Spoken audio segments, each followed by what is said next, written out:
മാത്രം, അതു വേഗം മാഞ്ഞു പോകും. ആരെതിർത്തെന്നാലും അത് പോകും നിശ്ചയം. മണ്ണിൽ നേടിയതെല്ലാം നൊടി നേരം പോയിടും. കണ്ടിടും നാം വിണ്ണിൽ ദൂരയാദേശം. മണ്ണിൽ നേടിയതെല്ലാം നൊടി നേരം പോയിടും. കണ്ടിടും നാം വിണ്ണിൽ ദൂരയാദേശം. ഒരുങ്ങിട്ടുണ്ടോ നാം, ഒരുങ്ങിട്ടുണ്ടോ? വിശുദ്ധിയെ തികച്ചങ്ങു പറന്നു പോകാം. ഒരുങ്ങിട്ടുണ്ടോ നാം, ഒരുങ്ങിട്ടുണ്ടോ? വിശുദ്ധിയെ തികച്ചങ്ങു പറന്നു പോകാം.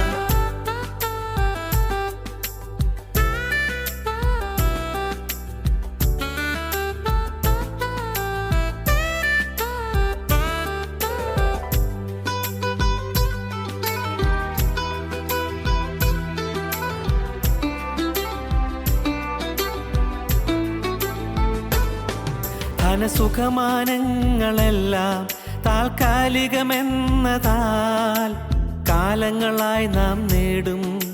നിമിഷങ്ങളിൽ അത് പോകും. മണ്ണിൽ ജീവിതമെന്നാൽ ലാഭം ആറടി മാത്രം.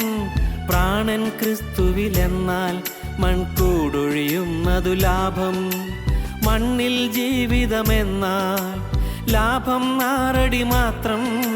പ്രാണൻ ക്രിസ്തുവിലെന്നാൽ മൺകൂടൊഴിയുന്നതു ലാഭം. ഒരുങ്ങിട്ടുണ്ടോ നാം, ഒരുങ്ങിട്ടുണ്ടോ? വിശുദ്ധിയെ തികച്ചങ്ങു പറന്നു പോകാം. ഒരുങ്ങിട്ടുണ്ടോ നാം, ഒരുങ്ങിട്ടുണ്ടോ? വിശുദ്ധിയെ തികച്ചങ്ങു പറന്നു പോകാം.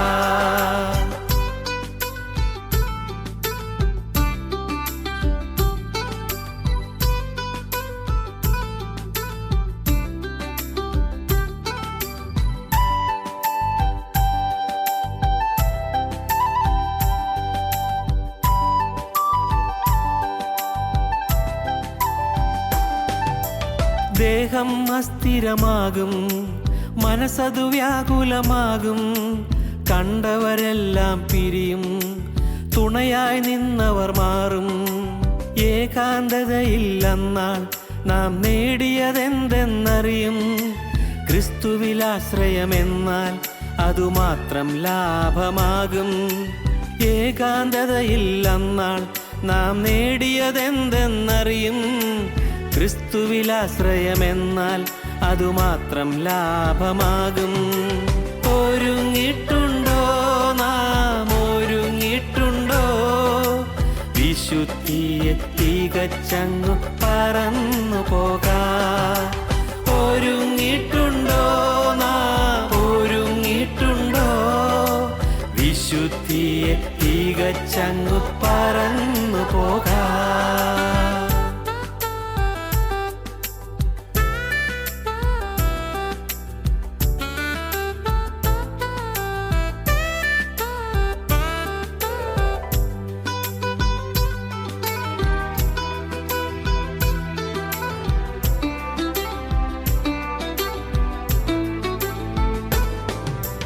മൃത്യുവിൻ രൂപം നമ്മിൽ നിഴലായുണ്ടെന്നറിക. പ്രായം നോക്കാതൊരു നാൾ അതു നമ്മിൽ വന്നിടും. ഉറ്റവരെ നാം പിരിയും, മറ്റൊരു യാത്ര തുടങ്ങും. ക്രിസ്തുവിൻ വഴിയെ പോയാൽ തൻ വീട്ടിൽ നാം എത്തും. ഉറ്റവരെ നാം പിരിയും, മറ്റൊരു യാത്ര തുടങ്ങും. ക്രിസ്തുവിൻ വഴിയെ പോയാൽ തൻ വീട്ടിൽ നാം എത്തും. ഒരുങ്ങിട്ടുണ്ടോ നാം, ഒരുങ്ങിട്ടുണ്ടോ?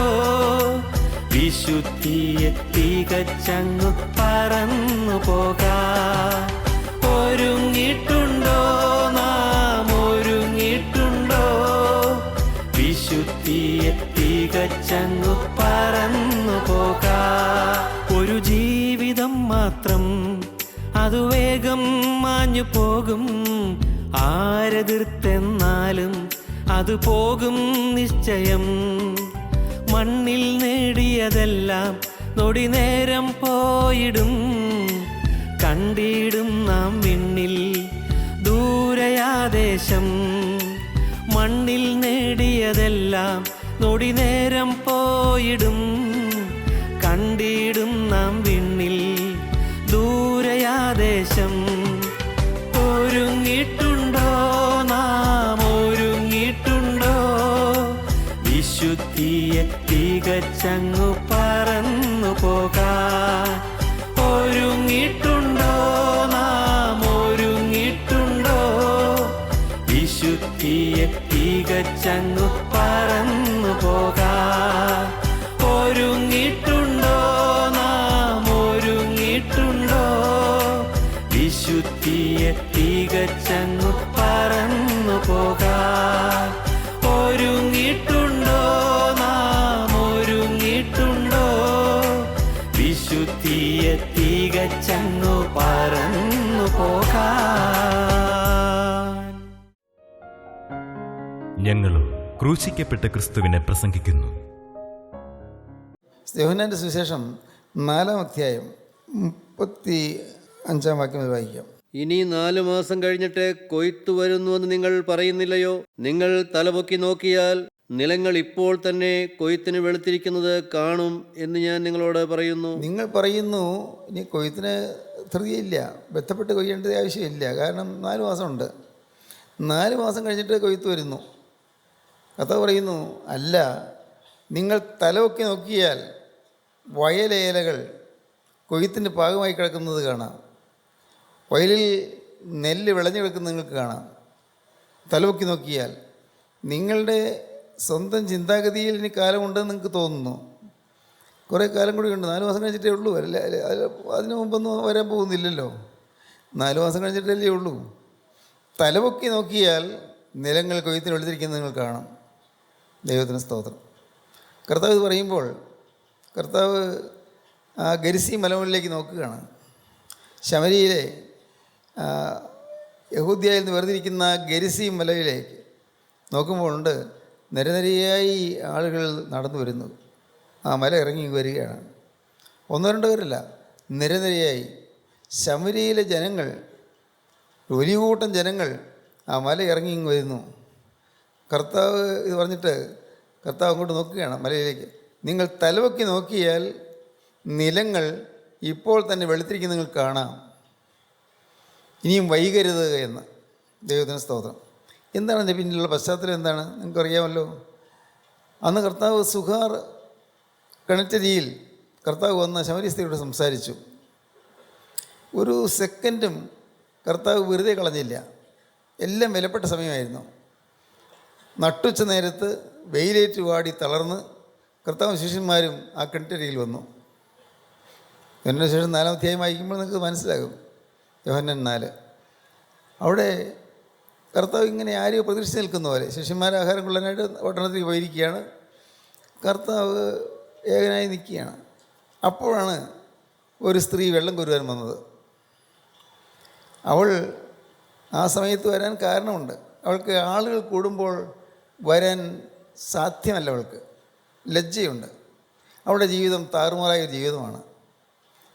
ആളുകൾ, മാന്യരായ ജനങ്ങൾ കൂടുന്നിടത്ത് വരാൻ ഒരു സാധ്യതയില്ല അവൾക്ക്.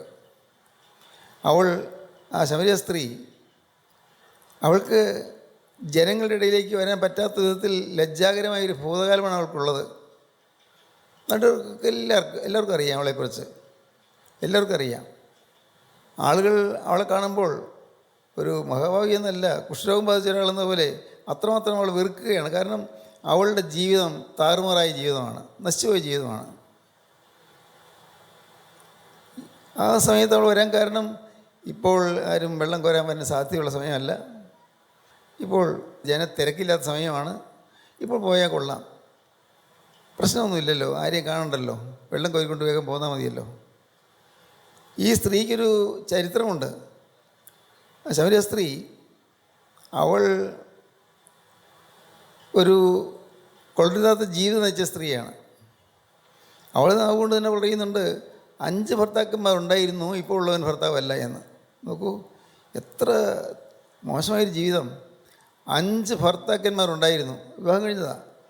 ഒരു ഭർത്താവ് വിവാഹം കഴിഞ്ഞു, വീണ്ടും വിവാഹമോചനം നേടി, വീണ്ടും രണ്ടാമത് വേറൊരു ഭർത്താവ്, വീണ്ടും വിവാഹമോചനം നേടി, മൂന്നാമത്, അങ്ങനെ 5 ഭർത്താക്കന്മാരുണ്ടായിരുന്നു. 5 പേരും വിവാഹമോചനം നേടിപ്പോയി. ഇവളുടെ ജീവിതത്തിൻ്റെ കൊള്ളയമായിട്ടായിരിക്കണം അവരെല്ലാം പോയത്. ഭർത്താവായി വന്നവന് അവന് മടുത്തായിരിക്കും പോയത്. അത്ര കൊള്ളരാത്തൊരു സ്ത്രീയാണ്. അവൾ പറയുന്നു, ഇപ്പോൾ പിന്നെ വിവാഹം കഴിഞ്ഞില്ല, ഒരാൾ കൂടെയുണ്ട്. ഇപ്പോൾ ഉള്ളവൻ ഭർത്താവല്ല, വിവാഹം കഴിഞ്ഞിട്ടില്ല, പക്ഷേ ഭർത്താവിനെ പോലെ കൂടെ ജീവിക്കുകയാണ്. നോക്കൂ, ജീവിതം വഷളായിപ്പോയൊരു സ്ത്രീ. അവൾ ആ സമയത്ത് വെള്ളം കോരാൻ വന്നു. കർത്താവ് ആരെയോ പ്രതീക്ഷിച്ചതുപോലെ നിൽക്കുകയാണ്. വിയർത്തൊലിച്ച് ക്ഷീണിച്ച് വാടി തളർന്നു നിൽക്കുന്ന കർത്താവ് അവളെ കണ്ടപ്പോൾ ചോദിച്ചു, എനിക്ക് കുടിക്കാൻ തരാമോ? അവൾക്ക് അത്ഭുതം തോന്നി. എന്താ എന്നോട് ഇങ്ങനെ ചോദിക്കുന്നത്? ഞാൻ ശമരിയ സ്ത്രീയല്ലേ? യഹൂദന്മാർക്ക് ശമര്യമായി ഒരു സമ്പർക്കവുമില്ല. കാരണം ശമര്യരെന്ന് പറഞ്ഞാൽ അവരൊരു സങ്കര ജാതിയാണ്. യഹൂദന്മാരും ജാതികൾ ഇടകലർന്നുണ്ടായ സന്തതികളാണ് ശമര്യർ, സങ്കരജാതി. യഹൂദൻ സ്വന്തം തനിമ ശ്രദ്ധിക്കാതെ അവർ ദേശത്തെ അന്യജാതിക്കാരോട് കൂട്ടുകൂടി അങ്ങനെ ബന്ധമുണ്ടായി, അങ്ങനെ മക്കൾ ജനിച്ചു. അങ്ങനെ യഹൂദന് അന്യജാതിയിലുണ്ടായ മക്കൾ, ഒരുപക്ഷെ പറഞ്ഞാൽ ഒരു പകുതി യഹൂദൻ എന്ന് പറയാം, അങ്ങനെയുള്ളവരാണ് ശമര്യർ. യഹൂദന്മാർക്ക് അവരോട് വലിയ വിരോധമാണ്, അടുക്കാൻ പറ്റുകയില്ല. അവർ വെള്ളം കൊടുത്താൽ കുടിക്കില്ല, ആഹാരം കൊടുത്താൽ കഴിക്കില്ല, കണ്ടാൽ മിണ്ടുകയില്ല. കാരണം അവർ ശപിക്കപ്പെട്ട ജാതി. ശമര്യ അങ്ങനെയാണ് കണ്ടിരിക്കുന്നത്. ഈ ശമരിയ ദേശത്തെ ആ സ്ത്രീ, അവൾ അപ്പോൾ വെള്ളം കോരാൻ വന്നു. എനിക്ക് കുടിക്കാൻ തരുമോ ചോദിച്ചു. സ്തോത്രം, ദൈവത്തിൻ്റെ വലിയ നാമം മഹത്വപ്പെടട്ടെ. എനിക്ക് കുടിപ്പാൻ തരുമോ? നാളുകളായി, വർഷങ്ങളായി ദിഗന്ധങ്ങളിൽ മാറ്റിക്കൊള്ളുന്നൊരു ശബ്ദമാണ്, എനിക്ക് കുടിപ്പാൻ തരുമോ? വർഷങ്ങളായി ലോകത്തിൻ്റെ എല്ലാ മുക്കിലും മൂലയിലും ഈ സ്വരം പ്രതിധ്വനിച്ചുകൊണ്ടിരിക്കുന്നു. എനിക്ക് കുടിപ്പാൻ തരുമോ? ദാഹാർത്തനായി യേശു വന്ന് നിൽക്കുകയാണ്. യേശുവിന് മതഭേദമില്ല, യേശുവിന് ജാതി വ്യത്യാസമില്ല. യേശുവിന് ഇവരുടെ കഴിഞ്ഞകാല ജീവിതം മോശമാണ് എന്ന ചിന്തയില്ല, ഒന്നും യേശു നോക്കുന്നില്ല. യേശു അവളോട് എൻ്റെ ദാഹം തീർക്കുമെന്നാണ് ചോദിക്കുന്നത്. എൻ്റെ ദാഹം തീർക്കുമോ? പ്രിയപ്പെട്ടവരെ, ആരെയും നാം അവഗണിക്കരുത്, ആരെയും നാം തുച്ഛീകരിക്കരുത്, ആരെയും ചെറുതായി കാണരുത്, ആരെയും മുൻവിധിയോടെ കാണരുത്. ദൈവം എല്ലാവരെയും സ്നേഹിക്കുന്നു.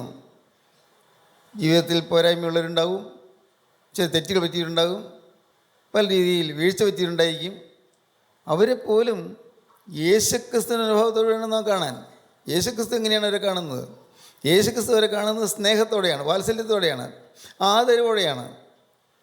യേശു ചോദിച്ചു, എനിക്ക് കൊടുപ്പാൻ തരുമോ? അവൾക്കൊട്ട് മനസ്സിലായില്ല. അവൾ പറഞ്ഞു, യജമാനെ, നീ എന്താ എന്നോട് ചോദിക്കും? ഞാൻ ശമര്യ സ്ത്രീയല്ലേ, നീ ഒരു യഹൂദനല്ലേ? ഈ ശമര്യർക്കും യഹൂദന്മാർക്കൊന്നും ബന്ധമൊന്നും ഇല്ലല്ലോ. ഞാൻ വെള്ളം കുടിക്കാൻ ചോദിച്ചാൽ എനിക്ക് അത്ഭുതം തോന്നുന്നു, എന്താ എന്നോടങ്ങനെ ചോദിക്കാൻ? ദൈവത്തിന് സ്തോത്രം. കർത്താവിന് മറുപടിയുണ്ട്. നിന്നോട് വെള്ളം ചോദിക്കുന്ന ആരാണെന്ന് നീ അറിഞ്ഞിരുന്നെങ്കിൽ നീ ഇപ്പോൾ ഇതിങ്ങനെ പറയില്ലായിരുന്നു. ആരുടെ മുമ്പിലാണ് നീ വന്നതെന്ന് നീ അറിയുന്നില്ല. അതുകൊണ്ടാണ് നീ ഇപ്പോൾ ആരുടെ മുമ്പിലാണ് നിൽക്കുന്നതെന്ന് നീ അറിയുന്നില്ല. നിൻ്റെ ശരീരത്തിൻ്റെ ദാഹം മാത്രമല്ല, ആ അന്തർദാഹം മുഴുവൻ മാറ്റാൻ കഴിവുള്ള, നിൻ്റെ ആത്മാവിൻ്റെ ദാഹം മാറ്റാൻ കഴിവുള്ള, നിത്യതയുടെ യാതനയുടെ ദാഹം മാറ്റാൻ കഴിവുള്ള, നരകവിധിയുടെ ശൂന്യത മാറ്റാൻ കഴിവുള്ള നിത്യനായ ദൈവമാണ് അതിന് മുമ്പിൽ വന്നിരിക്കുന്നത്. നീ അറിഞ്ഞിരുന്നെങ്കിൽ നീ ഇങ്ങനെ ചോദിക്കില്ലായിരുന്നു, മടിക്കില്ലായിരുന്നു. ദൈവത്തിന് സ്തോത്രം. കർത്താവ് അവളോട് സംസാരിച്ചു. കുടിപ്പാൻ തരുമോന്നാണ് ചോദിച്ചത്. എപ്പോഴും യേശുക്രിസ്തു അടുത്ത് വരുമ്പോൾ അവൻ നമ്മോട് ചോദിക്കുന്നത് കുടിപ്പാൻ തരുമോന്നാണ്. പക്ഷേ ആ ചോദ്യത്തിന് പിന്നിൽ നമ്മിൽ നിന്ന് കുടിക്കാൻ വാങ്ങാനല്ല കർത്താവ് വരുന്നത്, നമ്മിൽ നിന്ന് എന്തെങ്കിലും ചോദിക്കാനല്ല കർത്താവ് വരുന്നത്, നമുക്ക് തരാനാണ് വരുന്നത്.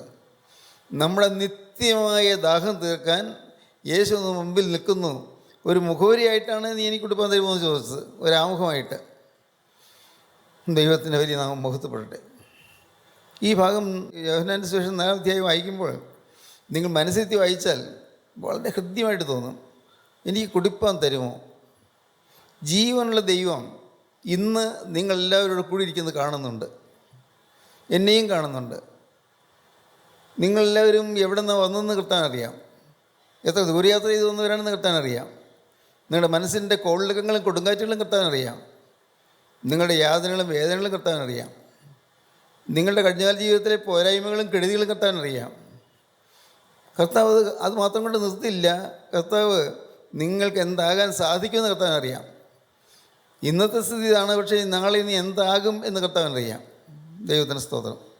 കർത്താവ് എല്ലാം അറിയുന്നവനാണ്, എല്ലാം കാണുന്നവനാണ്. കർത്താവ് ഇന്നത്തേത് മാത്രമല്ല കാണുന്നത്, നാം ഇന്നത്തേത് കാണുന്നുള്ളൂ. കർത്താവ് നിത്യതയോളം നമ്മെ കാണുന്നു, നിത്യത വരെയും കാണുന്നു. നാളെ എന്ത് എന്ന് കാണുന്നു. ദൈവത്തിന് സ്തോത്രം. നാളെ എന്ത് എന്ന് നമുക്കറിഞ്ഞുകൂടെ, നാളെ എന്ത് എന്ന്. കാരണം നാം ഒരു സാധാരണ മനുഷ്യരാണ്. പക്ഷേ സ്വർഗസ്ഥനായ ദൈവം എല്ലാം കാണുന്നു. നാം എന്തായിത്തീരാൻ പോകുന്നു. പത്രോസ് ആദ്യം കണ്ടുമുട്ടിയപ്പോൾ കർത്താവ് പറഞ്ഞു, നീ ശീമോനാകുന്നു, നീ പത്രോസാകും. നീ ശീമോനാകുന്നു, നീ പത്രോസാകും. കർത്താവ് ശീമോനെ കാണുമ്പോൾ നീ എന്താകുമെന്നാണ് പറയുന്നത്, നീ പത്രോസാകും. പിന്നെ ശീമോൻ പത്രോസാകുന്നതിന് വേണ്ടിയുള്ളതായ ഒരു നടപടിക്രമമാണ് നാം കാണുന്നത്. തുടരെയുള്ളതായ ദൈവിക ഇടപെടലുകൾ, തുടരെ ഈ ശീമോനെ പത്രോസാക്കി എടുക്കാനുള്ളതായ ദൈവത്തിൻ്റെ യത്നം. നിങ്ങൾ വിശ്വസിക്കുമോ? ഞാൻ വിശ്വസിക്കുന്നു. ക്രിസ്തുവിന് നമ്മെക്കുറിച്ചുള്ള പ്രതീക്ഷകൾ വളരെ ഉന്നതമാണ്. നമ്മുടെ ഈ കൂട്ടായ്മയെക്കുറിച്ച് കർത്താൻ ഉന്നതമായ പ്രതീക്ഷകളുണ്ട്. നമ്മൾ ഓരോരുത്തരെക്കുറിച്ചും കർത്താൻ വലിയേറിയ ആശകളുണ്ട്, ആശകളും പ്രതീക്ഷകളുമുണ്ട്. നമ്മിൽ നിന്നുകൊണ്ട് ചില കാര്യങ്ങൾ ചെയ്തു തീർക്കാൻ കർത്താൻ പരിപാടിയുണ്ട്. നിങ്ങൾ വിശ്വസിക്കുമോ?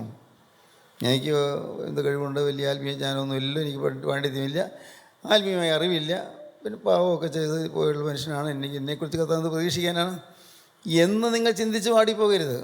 ദൈവത്തിന് സ്തോത്രം. ദൈവത്തിന് വഴി നാം മുഖത്തുപെടട്ടെ. സ്തോത്രം. ഞാൻ ഓർക്കുന്നു, ഞാൻ 5ാം ക്ലാസ് മുതൽ ഇവിടെ നിന്ന് ഒരു 5-5.5 കിലോമീറ്റർ നടന്നു പോയി പഠിച്ചത്. അപ്പോൾ ഞാൻ പോകുന്ന വഴിക്ക് ഒരു പാടമുണ്ട്. ഇപ്പോൾ അവിടെ പാടത്ത് അവിടെ റോഡായി. ആ പാടത്ത് ഒരു തോടുണ്ട്. തോടെന്ന് വെച്ചാൽ ഒരു വലിയ നദിയല്ല, പക്ഷേ ഒരു 10-20 അടി വീതിയുള്ളൊരു തോട്. പാടത്തൂടി പോകുമ്പോൾ തോട്ടിൽ അവിടെ അതൊരു പാലം ഇട്ടിരിക്കുന്നത് സാധാരണ പാലമല്ല, ഒരു തെങ്ങുതടി ഇട്ടിരിക്കുക. ആ തെങ്ങുതടിയുടെ മീതെ കൂടി കടന്ന് പോകണം. അപ്പോൾ അമ്മ എനിക്ക് അവിടെ വരെ ആ പാടം കടത്തി വിടുന്നവരെയും ഇവിടുന്ന് ഒരു 3-3.5 കിലോമീറ്റർ ദൂരെയാണ്. ഇവിടെ ഒന്ന് പണിക്ക് വരുന്ന വേലക്കാരനെ അമ്മ എന്നും പറഞ്ഞു വിടും. ഞാൻ സ്കൂൾ വിട്ട് വരുന്ന സമയമാകുമ്പോഴേക്കും അമ്മ വീണ്ടും അവനെ പറഞ്ഞു വിടും. അങ്ങനെ എന്നെ അവിടെ വരെയും കൊണ്ടുവിട്ടു. അപ്പോൾ ഞാൻ ഓർക്കുകയാണ്, അമ്മയ്ക്ക് എന്നെക്കുറിച്ച് കരുതലുണ്ട്.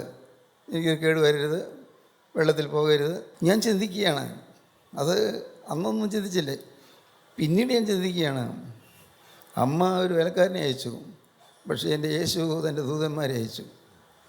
യേശു തന്നെ മാലാഖമാരെ അയച്ചു. ഞാൻ കണ്ടില്ല, മാലാഖമാരെ ഞാൻ കണ്ടില്ല. എൻ്റെ കൂടെ വന്ന് എന്നെ ആ പാലം കടത്തി വിടാൻ കർത്താവ് തന്നെ ദൂതന്മാരെയാക്കിയിരുന്നു.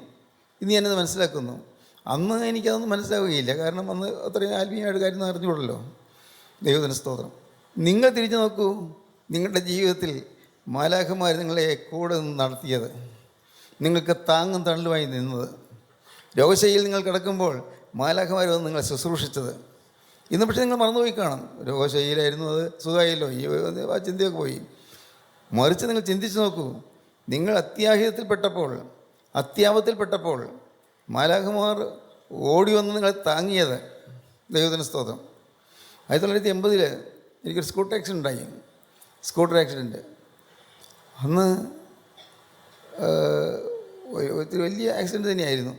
എന്നാൽ അന്ന് ആ ലോറിയിൽ തന്നെ എന്നെ മെഡിക്കൽ മിഷൻ ഹോസ്പിറ്റലിൽ കൊണ്ടുപോയി ആക്കി, എൻ്റെ കാലിൽ പ്ലാസ്റ്റർ ഇട്ടുമൊക്കെ ചെയ്തല്ലോ. എന്നാൽ ഞാൻ അന്ന് കുറച്ചുകൂടി ആത്മീയമായി ചിന്തിച്ചു തുടങ്ങിയ കാലമായി. അന്ന് എനിക്ക് മനസ്സിലായി, എന്നെ കാക്കുവാൻ ദൂതന്മാരെ ആക്കിയിരുന്നെന്ന്. എനിക്ക് അപകടം വരാതെ കാക്കാൻ ദൂതന്മാരെ ആക്കിയിരുന്നു, അല്ലെങ്കിൽ തീർന്നു പോകേണ്ടതായിരുന്നു. അന്ന് അവിടെ തീർന്നു പോകേണ്ടതായിരുന്നു. ദൂതന്മാർ, മാലാഖമാർ. നിങ്ങൾ വിശ്വസിക്കുമോ? നിങ്ങൾ ദൈവത്തെ നോക്കാത്തപ്പോഴും നിങ്ങളെ നോക്കുവാൻ മാലാഖമാരെ ആക്കിയിട്ടുണ്ട്. നിങ്ങൾ ദൈവത്തെ അറിയാത്തപ്പോഴും നിങ്ങളെ നോക്കുവാൻ മാലാഖമാരെ ആക്കിയിട്ടുണ്ട്. നിങ്ങൾ ചിന്തിക്കാത്തപ്പോഴും നിങ്ങളെ കരുതുവാൻ മാലാഖമാരെ ആക്കിയിട്ടുണ്ട്. ദൂതന്മാർ, ദൂതന്മാരുടെ സംഘം നമ്മെ കാവൽ ചെയ്യുന്നുണ്ട്. ഇത് സത്യമാണിത്. ദൈവത്തിന് സ്തോത്രം. ഞാനിത് പറയുമ്പോൾ ഞാൻ അത് അനുഭവിച്ചുകൊണ്ടാണ് പറയുന്നത്, മറ്റൊന്നുമല്ല. മാലാഖമാർ നിങ്ങൾക്ക് ചുറ്റും നിൽക്കുന്നുണ്ട്. നിങ്ങൾ വിശ്വസിക്കൂ, ദൈവത്തിൻ്റെ ദൂതന്മാർ നിങ്ങളെ കാവൽ ചെയ്തുകൊണ്ട് നിൽക്കുന്നുണ്ട്. നിങ്ങളെ കൃപയുടെ വചനത്തിലേക്ക് അടുപ്പിക്കാൻ ദൈവദൂതന്മാർ ബന്ധപ്പെടുന്നുണ്ട്. ദൈവദൂതന്മാർ നിങ്ങളെ ശ്രദ്ധിപ്പിക്കാൻ ശ്രമിക്കുന്നുണ്ട്. ഒരുപക്ഷെ നിങ്ങൾക്ക് ഉറക്കം വരുന്നെങ്കിൽ നിങ്ങളുടെ ഉറക്കം മാറ്റാൻ ദൈവദൂതന്മാർ നിങ്ങൾ തട്ടി ഉണർത്തുന്നുണ്ട്.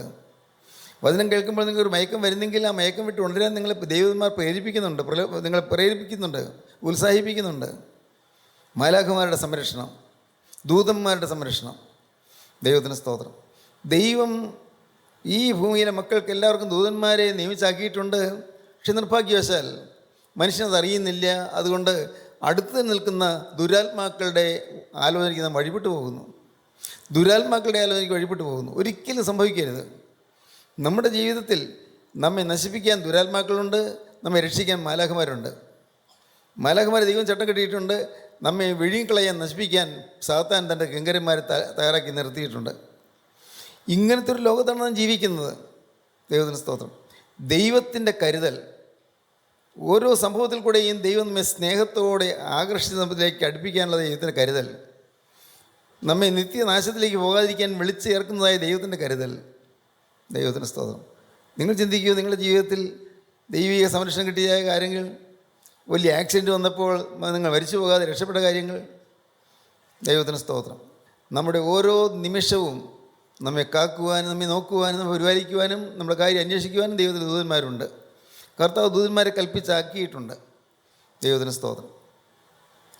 ഇപ്പോൾ ഇന്ന് എന്താണ് എന്നുള്ളതല്ല കർത്താവ് കാണുന്നത്, ഇനി എന്തായി തീരാൻ പറ്റുമെന്നുള്ളതാണ് കർത്താവ് കാണുന്നത്. എന്തായി തീരാം, ഈ മകൻ ഇനി എന്തായി തീരും, ഈ മകൾ ഇനി എന്തായി തീരും, അല്ല എന്തായി തീരണം.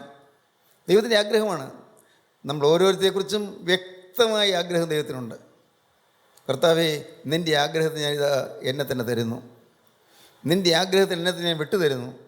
നിൻ്റെ ആശ നിറവേറ്റാൻ എൻ്റെ ഭാവി ഞാൻ ഏൽപ്പിച്ചു തരുന്നു. ഈ ജീവിതം ഞാൻ തനിയെ നയിച്ചാൽ നഷ്ടപ്പെട്ടു പോകും. ഞാൻ തനിയെ നയിച്ചാൽ ഞാൻ വീണുപോകും. ഈ ജീവിതം ഞാൻ തനിയെ നയിച്ചാൽ ഞാൻ പിശാചിൻ്റെ കണ്ണിയിലായി പോകും. കർത്താവേ, നീ എന്നെക്കുറിച്ച് എന്തെല്ലാം ആഗ്രഹിക്കുന്നുണ്ടോ അതിനെല്ലാം ഞാനിതാ എന്നെ തയ്യാറാക്കി താഴ്ത്തി തരുന്നു. ദൈവത്തിന് സ്തോത്രം. എന്തെല്ലാം എന്നെക്കുറിച്ച് ആഗ്രഹിക്കുന്നുണ്ടോ, സ്തോത്രം. ദൈവത്തിൻ്റെ ഒരു നാമം മഹത്വപ്പെടട്ടെ. അത് ഞാൻ പറയാം. ഞാൻ ഈ സമർപ്പണമൊക്കെ എടുത്ത ആദ്യകാലങ്ങളിൽ ഇതൊക്കെ ഞാൻ പറയാറുണ്ട്. ഇതിനെക്കൊണ്ട് കർത്താവിന് ആവശ്യമുണ്ടെന്ന് പറയുക എന്നുള്ള വാക്യം വായിച്ചപ്പോൾ ഞാൻ ഓർത്തു, അപ്പോൾ എന്നെക്കൊണ്ട് ആവശ്യമുണ്ട്, കഴുതിയെക്കൊണ്ട് കർത്താവിന് ആവശ്യമുണ്ട്, എന്നെക്കൊണ്ട് കർത്താവിന് ആവശ്യമുണ്ട്. എന്നിൽ നിന്ന് കർത്താവ് ചിലത് പ്രതീക്ഷിക്കുന്നുണ്ട്.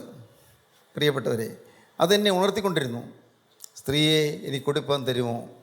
ഇന്ന് ഇത് കേട്ടുകൊണ്ടിരിക്കുമ്പോൾ തന്നെ നിങ്ങൾ ഹൃദയം തുറന്ന് കർത്താവിനോട് പറയണം, കർത്താവേ, എന്തെല്ലാം നീ എന്നിൽ പ്രതീക്ഷിക്കുന്നുണ്ടോ, എന്നെ ഈ ഭൂമിയിലേക്ക് അയച്ചപ്പോൾ നീ എന്തെല്ലാം എന്നിൽ ആശ വെച്ചിട്ടുണ്ടോ, എല്ലാം നിറവേറ്റാൻ ഈ ആളത്വം ഇതാ കാഴ്ചയായി അണയ്ക്കുന്നു. എന്നെക്കുറിച്ച് നീ എന്തെല്ലാം പ്രതീക്ഷകൾ പുലർത്തുന്നുണ്ടോ അതെല്ലാം നിറവേറ്റാൻ ഞാനിതാ എന്നെ നിൻ്റെ പാദത്തിൽ അർപ്പിക്കുന്നു. ഇനി എൻ്റെ വഴിയല്ല യേശുവേ, നിൻ്റെ വഴി. നിൻ്റെ ദാഹം തീർക്കാൻ ഞാനിതാ വരുന്നു. യേശുവേ, നിൻ്റെ വേദന മാറ്റാൻ ഞാനിതാ വരുന്നു. നിൻ്റെ ദാഹം മാറ്റാൻ ഞാനിതാ വരുന്നു. ദൈവത്തിന് സ്തോത്രം. ക്രൂശിന്മേൽ എനിക്ക് വേണ്ടി ദാഹിച്ച കർത്താവേ, ക്രൂശിൽ 3 ആണികൾ തൂങ്ങി കിടന്നുകൊണ്ട് നീ ദാഹിക്കുന്നു പറഞ്ഞ കർത്താവേ, നിൻ്റെ ദാഹം തീർക്കാൻ എൻ്റെ ആയുസ്സത ഞാൻ കാണിക്കായി അർപ്പണം ചെയ്യുന്നു. ദൈവത്തിന് സ്തോത്രം. ദൈവത്തിന് സ്തോത്രം. വിലപ്പെട്ട തീരുമാനമാണത്. ആ തീരുമാനത്തേക്ക് നിങ്ങൾക്ക് വരാൻ പറ്റുമോ? എന്തോ ഒരു മഹാഭാഗ്യം. ദൈവത്തിന് സ്തോത്രം. എന്തൊരു മഹാഭാഗ്യം. ക്രിസ്തുവിൻ്റെ കരങ്ങളിലേക്ക് കൊടുക്കുക. പ്രിയപ്പെട്ടവരെ, ആ സ്ത്രീ യേശുക്രിസ്തു ചോദിച്ച ചോദ്യത്തിന് അവൾ പറഞ്ഞ മറുപടിയൊന്നും കർത്താവ് തൃപ്തികരമല്ല. നാം ചിലപ്പോൾ നമ്മുടെ പ്രതികരണം കർത്താവ് തൃപ്തികരമല്ല. എന്ത് പ്രതികരണം കർത്താവ് നോക്കുന്നുണ്ട്. പക്ഷേ ഒരു കാര്യമുണ്ട്, നിങ്ങൾ തിരുത്തിക്കുറിച്ചുകൊണ്ട് നിങ്ങളുടെ പ്രതികരണം കർത്താവിനെ അറിയിക്കുക. കർത്താവേ, എന്നെക്കുറിച്ച് നീ എന്തെല്ലാം കാര്യങ്ങൾ ഈ ഭൂമിയിൽ നിവർത്തിക്കാൻ ആഗ്രഹിക്കുന്നുണ്ടോ എല്ലാം നിർവഹിക്കാൻ എൻ്റെ ഈ ശരീരവും എൻ്റെ മനസ്സും എൻ്റെ ആത്മാവും, ദേഹവും ദേഹിയും ആത്മാവും ഞാനിതാ സമർപ്പിക്കുന്നു, മുഴുവനായി തരുന്നു. കർത്താവേ, ഇനി എനിക്ക് എൻ്റെ സ്വന്തം പരിപാടിയില്ല, സ്വന്തം പദ്ധതിയില്ല, സ്വന്തം പ്ലാനില്ല, സ്വന്തം ശരിയില്ല. ദൈവത്തിന് സ്തോത്രം. കർത്താവേ, അവിടുന്ന് കൽപ്പിക്കുന്നത് എന്താണെങ്കിലും സ്വീകരിക്കാൻ ഞാൻ തയ്യാറ്. ദൈവത്തിന് സ്തോത്രം. എൻ്റെ കരങ്ങളിലേക്ക് ഞാൻ തരുന്നു. ഇതൊരു സമർപ്പണമാണ്. നിങ്ങൾ ഓരോരുത്തരും ഇന്ന് ഒരു പുതിയ സമർപ്പണത്തിലേക്ക് വരിക. പുതിയൊരു സമർപ്പണം. കർത്താവേ, കഴിഞ്ഞ കാല ജീവിതത്തിലൊന്നും പോയതെല്ലാം നീ അറിയുന്നു. എൻ്റെ അമ്മ അറിഞ്ഞില്ല, എൻ്റെ അപ്പൻ അറിഞ്ഞില്ല, എൻ്റെ ഭാര്യ അറിഞ്ഞില്ല, എൻ്റെ ഭർത്താവ് അറിഞ്ഞില്ല, എൻ്റെ മക്കൾ അറിഞ്ഞില്ല, എൻ്റെ അധ്യാപകർ അറിഞ്ഞില്ല, എൻ്റെ വിദ്യാർത്ഥികൾ അറിഞ്ഞില്ല. കർത്താവേ, എല്ലാം ആയിരിക്കുന്നത് പോലെ തന്നെ അറിയുന്ന യേശുവേ, നിൻ്റെ പാദപീഠത്തിലേക്ക് ഞാനിതാ വരികയാണ്. എൻ്റെ കഴിഞ്ഞ കാല ജീവിതം ഞാൻ തുറക്കുകയാണ്. ദൈവമേ, നിന്നുടെ ഈ വാക്ക് പറയുകയാണ്. ഇനിമേൽ ഞാൻ പുതിയ മനുഷ്യനായിരിക്കും. ഇതുവരെ ജീവിച്ചതുപോലല്ല, വന്നതെല്ലാം നാഥാ നീ കഴുകി തരണമേ. നിൻ്റെ തിരുവിലാവിലെ തിരുമുറിവിൽ നിന്നൊഴുകിയതായ ആ തിരുരക്തത്താലെല്ലാം കഴുകിയൊടിപ്പാക്കി തരണമേ. എന്നെ നീ ശുദ്ധീകരിക്കണമേ. പ്രാർത്ഥിക്കുമോ നിങ്ങൾ? കർത്താവിൻ്റെ കരങ്ങളിലേക്ക് നിങ്ങൾ കൊടുക്കുമോ? യേശുവിനോട് നിങ്ങളിപ്പോൾ വാക്ക് പറയുമോ? കർത്താവേ, ഇന്ന് മുതൽ ഞാൻ ഒരു പുതിയ മനുഷ്യനായി ജീവിക്കും, ഒരു പുതിയ സൃഷ്ടിയായി ജീവിക്കും. നിങ്ങൾ തീരുമാനിക്കാൻ പറ്റുമോ? കേൾക്കൂ. അങ്ങനെ നിങ്ങൾ തീരുമാനിക്കുമ്പോൾ കർത്താവ് നിങ്ങളുടെ പാപങ്ങളെല്ലാം ഓർമ്മയുടെ പുസ്തകത്തിൽ നിന്ന് മായ്ച്ചു കളയും. അവിടെ തിരുരക്തം മാത്രം കാണും, ബാക്കിയെല്ലാം മാഞ്ഞു പോയിരിക്കും. ആ തിരുരക്തം കാണുമ്പോൾ ജീവനുള്ള പിതാവിൻ്റെ സ്നേഹം ജ്വലിക്കും. അവിടെ നമ്മെ സ്വർഗീയ സിംഹാസനത്തിലേക്ക് അണയ്ക്കും, അവിടെ നമ്മെ ചേർത്ത് കൊള്ളും. ഇതിന് നിങ്ങൾക്ക് ആഗ്രഹമുണ്ടോ? യേശുവിനായി ഹൃദയം തുറക്കാൻ ആഗ്രഹമുണ്ടോ? എങ്കിൽ നിങ്ങളിപ്പോൾ പറയൂ, കർത്താവേ, ഇന്നു മുതൽ ഞാൻ ഒരു പുതിയ മനുഷ്യനായി ജീവിക്കും. ഇന്നു മുതൽ ഞാൻ പുതിയ സൃഷ്ടിയായി ജീവിക്കും. ഇന്നു മുതൽ ഞാൻ എൻ്റെ കർത്താവേ നിൻ്റെ ഭാവത്തിനൊത്തോളം ജീവിക്കും. യേശുവിൻ്റെ ഭാവമുള്ളവനായി ഞാൻ ജീവിക്കും. ഹല്ലേലൂയ, ദൈവത്തിന് സ്തോത്രം. അങ്ങനെ നിങ്ങൾ തീരുമാനമെടുക്കുക. നമുക്ക് ഒരുമിച്ച് പ്രാർത്ഥിക്കാം. കാരുണ്യവാനായ ഞങ്ങളുടെ സ്വർഗീയ പിതാവേ, ഈ നല്ല ദിവസത്തിനായി ഞങ്ങൾ നിന്നെ സ്തുതിക്കുന്നു. ഞങ്ങൾ നിന്നെ സ്തോത്രം ചെയ്യുന്നു. അവിടുത്തെ കൃപയുടെ വചനങ്ങൾക്കായി ഞങ്ങൾ നിന്നെ സ്തുതിക്കുന്നു. പാവങ്ങൾ കഴുകുകയും എല്ലാ തിന്മകളും മാറ്റുകയും ചെയ്യുന്ന സ്വർഗീയ സ്നേഹത്തിനായി ഞങ്ങൾ നിന്നെ സ്തുതിക്കുന്നു. ഞങ്ങൾ നിന്നെ സ്തോത്രം ചെയ്യുന്നു. യേശു ക്രിസ്തുവിൻ്റെ രക്തം സകല പാപമൊക്കെ ശുദ്ധീകരിക്കുന്നതെന്ന് ഞങ്ങൾ കേട്ട വചനത്തിനായി ഞങ്ങൾ നിന്നെ സ്തുതിക്കുന്നു. നാഥ, തിരുരക്തം ഞങ്ങളോട് തുടർന്ന് സംസാരിച്ചു കൊണ്ടിരിക്കണമേ. ഹാബേൽ രക്തത്തെക്കാൾ ഗുണകരമായി സംസാരിക്കുന്ന പുണ്യാഹ രക്തം ഞങ്ങളോട് ഇടപെട്ടുകൊണ്ടിരിക്കണമേ. ഞങ്ങളെ അനുദിനം നടത്തണമേ. നിത്യത്തിലേക്ക് ഞങ്ങളെ ചേർക്കണമേ. തിരുനാമം മഹത്വപ്പെടുത്തണമേ. യേശു ക്രിസ്തുവിൻ്റെ രാജകീയ നാമത്തിൽ പ്രാർത്ഥിക്കുന്ന കൃപയോടെ കേൾക്കണമേ. ആമീൻ. ഹല്ലേലൂയ.